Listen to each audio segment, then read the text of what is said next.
the years 1922 and 1939.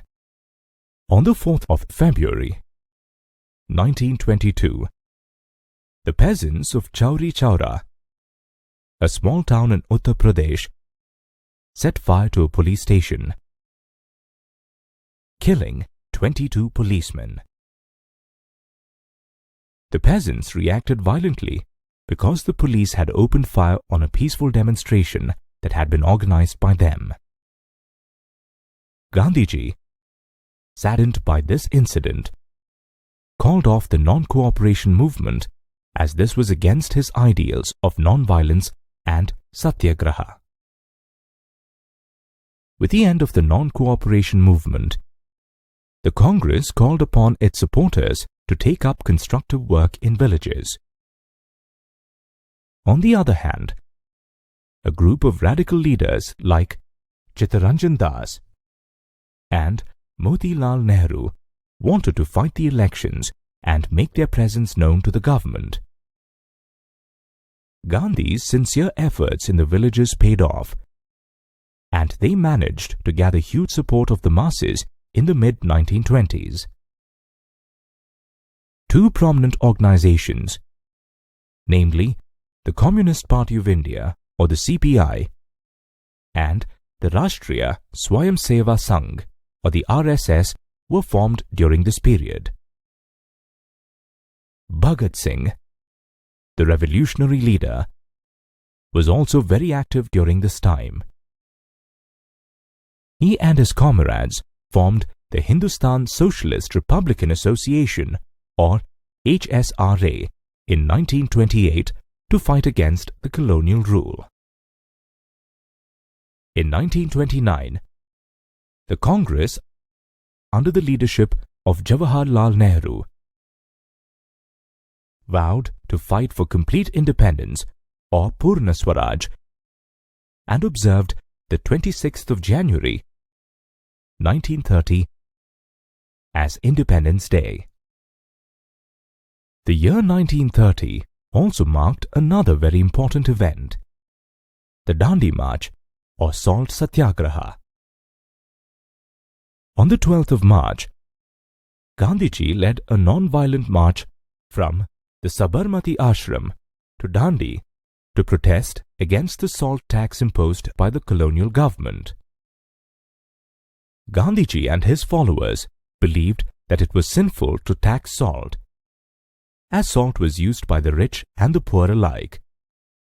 The movement evoked an overwhelming response. Peasants, tribals, businessmen, and many others participated in the movement. On reaching Dandi, Gandhiji collected sea water and boiled it to produce salt, thereby breaking the salt law. The conclusion of the Dandi March saw several acts of civil disobedience against the colonial government. The British reacted by jailing thousands of protesters. However, these struggles of millions of Indians paid off.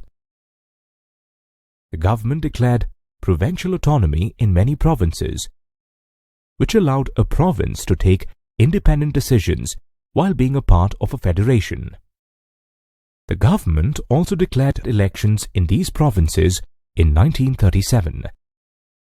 The Congress formed governments in 7 out of the 11 provinces.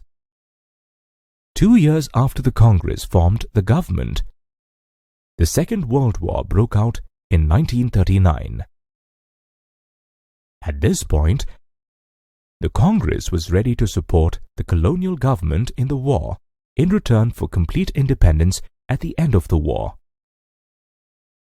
However, the British government didn't give in, leading to many Congress leaders resigning from the ministries in protest.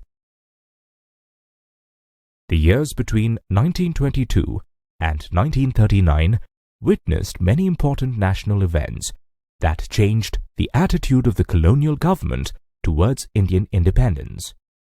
You have now reached the end of the module on important national events between 1922 and 1939.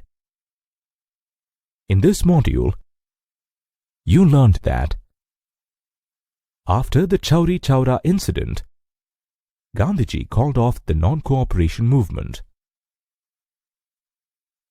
The Communist Party of India, or CPI, and the Rashtriya Swayamsevak Sangh, or RSS, were formed during this period.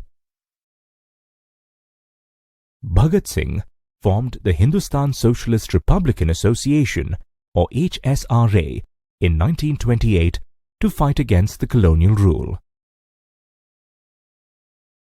In 1929, Jawaharlal Nehru vowed to fight for Purna Swaraj and observed the 26th of January 1930 as Independence Day. On the 12th of March 1930, Gandhiji led the Dandi March from Sabarmati Ashram to protest against the salt tax imposed by the colonial government.